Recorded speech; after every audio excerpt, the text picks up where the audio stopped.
Welcome back to Scriptures Unlocked. I'm your host, Elias Monroe. And I'm Rachel Sinclair. Today, we're stepping into the world behind the world of the Bible, Before Abraham ever walked the sands of Canaan, before Moses confronted Pharaoh, there were these mighty civilizations rising and falling, complex societies whose histories, religions, and cultures shaped the very world Scripture was written in. It's absolutely fascinating. It really is. In this episode, we're exploring three of those foundational peoples of the ancient Near East: the Sumerians, the Akkadians, and the Egyptians. These aren't just names from history books. Their influence echoes throughout the biblical narrative in ways we often don't even realize. Exactly. If we open a map of the ancient world, one region stands out immediately: Mesopotamia, literally the land between the rivers. We're talking about the Tigris and the Euphrates. This is where some of the earliest chapters of Genesis are set, Eden itself is described in relation to rivers flowing through or near Mesopotamia, right there in Genesis 2:10 through 14. It's the cradle of civilization, truly. And it makes sense that such a pivotal region would be home to incredibly innovative people. The earliest known inhabitants of this region were the Sumerians, a highly inventive people living in southern Mesopotamia, also called Sumer or Southern Babylonia. Highly inventive is an understatement, Elias. They developed the world's first cities. Think about that for a second. The very concept of urban living, with all its complexities, started with the Sumerians.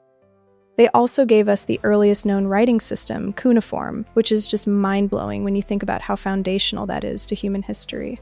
Absolutely. Cuneiform wasn't just a basic pictographic system. It evolved into a sophisticated way to record laws, literature, history, and trade. And beyond that, they built monumental temple complexes, developed advanced irrigation techniques to farm the arid land, and even gave us mathematics based on the number 60, which we still use today for our time and circles. Yeah, every time you look at a clock or a compass, you're implicitly nodding to the Sumerians. But their innovations weren't just technological. They also had an incredibly sophisticated, albeit polytheistic, religious worldview. Sumer wasn't a kingdom either. It was a collection of independent city-states, places like Ur, Uruk, Eridu, and Lagash. Each was essentially its own mini-nation with its own ruler. And the true center of every city, Rachel, wasn't the palace of the king, but the temple dedicated to its local god.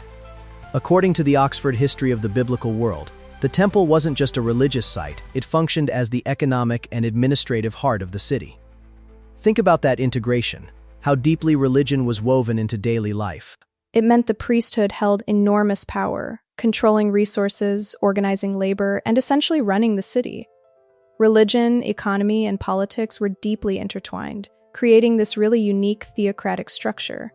And this deeply shaped the world of Abraham, who, as we know from Genesis 11:28, was born in Ur, a prominent Sumerian city-state. Imagine growing up in that environment, Elias, where your entire existence revolved around the cult of the local deity and the massive ziggurat towering over your home. It gives you such rich context for his call from God: "Go from your country, your people, and your father's household to the land I will show you." He's not just leaving a place, he's leaving a deeply ingrained worldview that was fundamentally different from the monotheistic path God was calling him to. Exactly.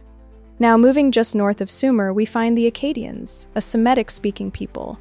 Their name comes from their capital city, Akkad, also called Agade, though the exact site of the city has never been conclusively identified, which is a bit of a historical mystery, Unlike the Sumerians, who operated as a collection of independent city-states, the Akkadians were different. They appear to have existed as a more unified territory, with political structures that would prove crucial for the entire region.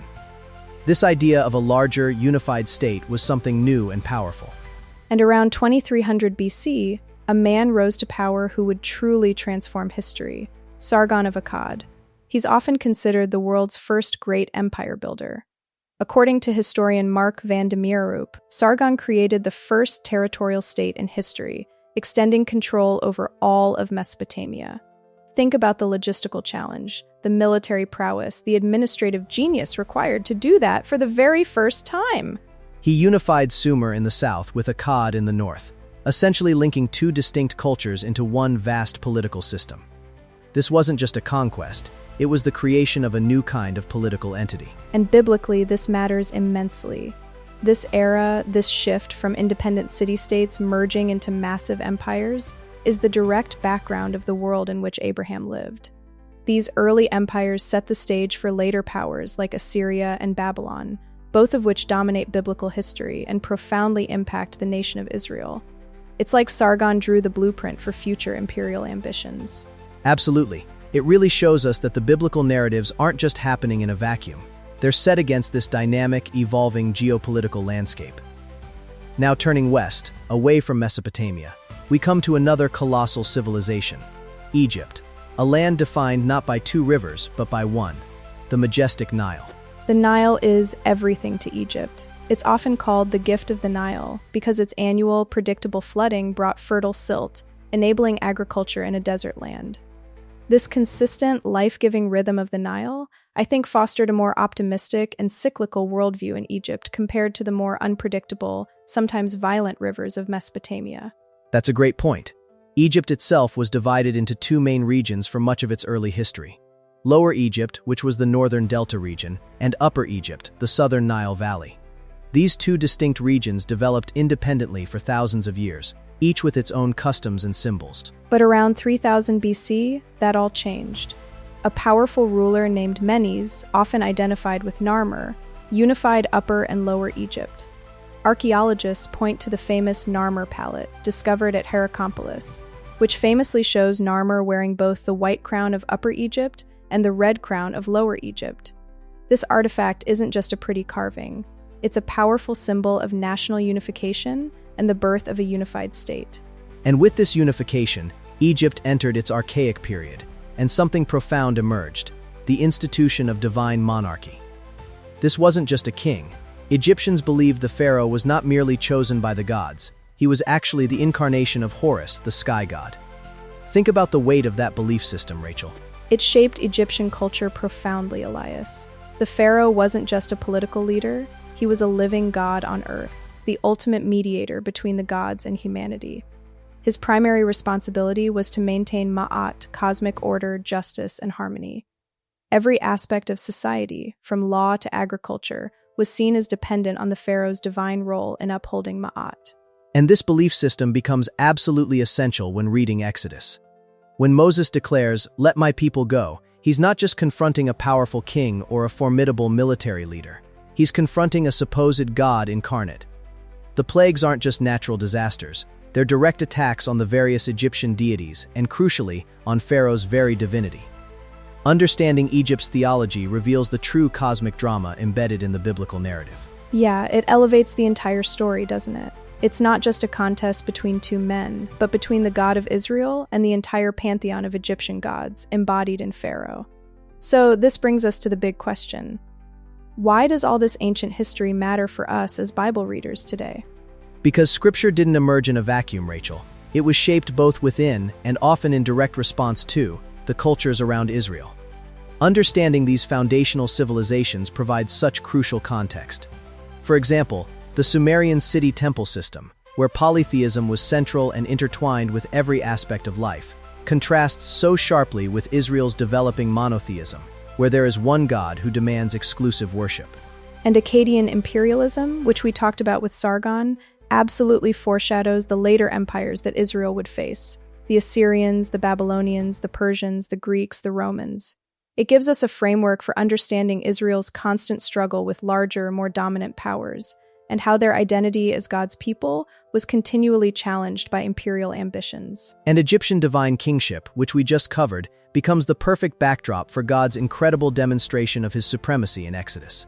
The narrative isn't just about liberation. It's about proving that the God of Abraham, Isaac, and Jacob is the one true God, far above any human ruler or pantheon of false gods. These cultures also provide context for the worldview of early biblical authors, Elias.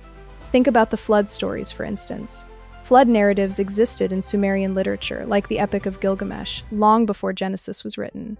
But while there are thematic similarities, the reason for the flood and the character of God in the biblical account differ profoundly.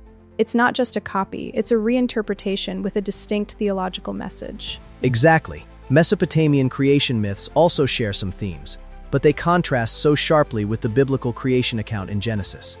Instead of chaos, violence, and warring gods, Genesis presents a deliberate, orderly creation by a benevolent, powerful God. It's a subtle but powerful theological statement against the prevailing worldviews of the time. And Egyptian theology influenced everything from ethics to burial customs, which shows up in places like wisdom literature and even in the story of Joseph's embalming.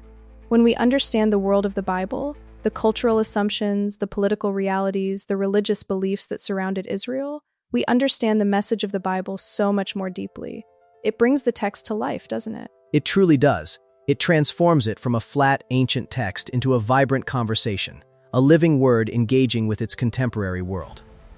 This historical and cultural context is truly unlocking Scripture for us. That's it for today's episode of Scriptures Unlocked.